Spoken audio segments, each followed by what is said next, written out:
Assalamualaikum warahmatullahi wabarakatuh. Salam sejahtera untuk kita semua. Perkenalkan, nama saya Junian Syah Abdul Rahim Solisa dari Prodi S1 Teknik Informatika kelas 1F dengan NIM 210101F172.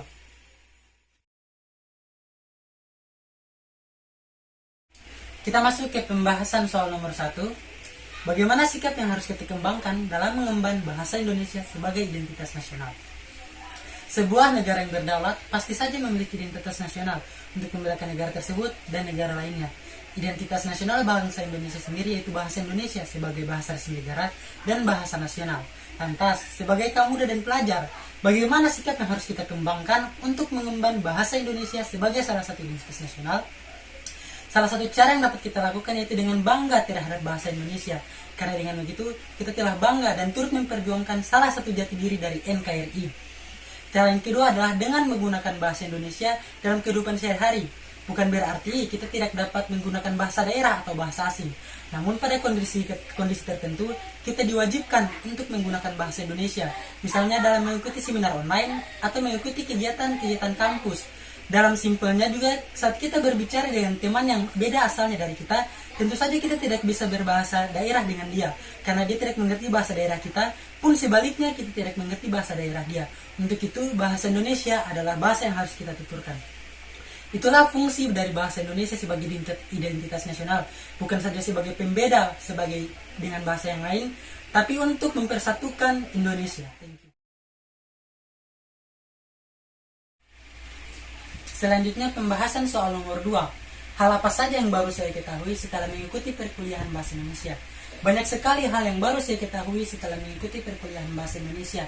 Misalnya, perbedaan antara akronim dan singkatan, bahasa Melayu sebagai dasar bahasa Indonesia, tata cara penulisan nama dan gelar yang benar, bentuk kalimat efektif, dan sejarah ejaan bahasa Indonesia, mulai dari ejaan Van Ophusen sampai ke ejaan Puibu. Masuk ke pembahasan soal nomor 3, yaitu pilihlah salah satu materi bahasa Indonesia dan presentasikanlah dengan memperhatikan cara presentasi yang baik. Materi yang saya ambil yaitu fungsi dan kedudukan bahasa Indonesia. Yang pertama, fungsi bahasa Indonesia secara umum. Secara umum, bahasa Indonesia berfungsi sebagai media ekspresi diri, yaitu untuk memberikan ide, gagasan, serta perasaan kita kepada orang lain. Yang kedua, sebagai media komunikasi. Bahasa yang komunikatif adalah bahasa yang mampu tersampaikan kepada pendengar atau pembaca dengan maksud yang benar. Yang ketiga adalah adaptasi sosial. Dalam beradaptasi sosial, kita seringkali menggunakan bahasa tergantung kepada siapa lawan bicara kita. Misalnya kita menggunakan bahasa gaul saat berbicara dengan teman sebaya. Kita menggunakan bahasa yang standar dan sopan saat berbicara dengan orang tua. Dan kita menggunakan bahasa resmi saat berbicara dengan dosen atau orang yang kita hormati. Selanjutnya, fungsi bahasa secara umum sebagai alat kontrol sosial. Bahasa juga mempengaruhi tingkah laku dan tutur kata seseorang. Dengan bahasa, seseorang dapat dihormati, dan dengan bahasa pula, seseorang dapat masuk penjara. Maksudnya, misalnya saat kita menulis atau berbicara sesuatu di media telekomunikasi yang umum. Jika bahasa yang kita gunakan baik dan sopan, tentu saja orang yang mendengar akan menghargai kita. Namun sebaliknya, jika yang kita tuliskan atau kita bicarakan ada hal-hal yang tidak baik, umpatan-umpatan yang jelek, penyebaran berita hoaks, ujaran kebencian, tentu saja kita dapat dipidanakan sesuai undang-undang yang berlaku. Aku baru selesai di kampus ya udah rumah. Iya, apa kabar sama ise?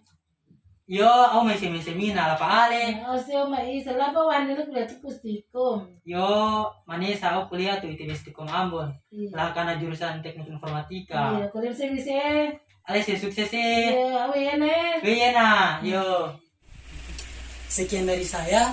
Pesan saya kepada kaum muda adalah berprestasilah dan banggalah dengan prestasi tersebut. Jika prestasi kalian tidak lirik, setidaknya itu ada untuk membuktikan bahwa kalian adalah anak bangsa yang berprestasi dengan kreasi, bukan sekedar cari sensasi. Saya Junian Syah Abdul Rahim Solisa. Wassalamualaikum warahmatullahi wabarakatuh.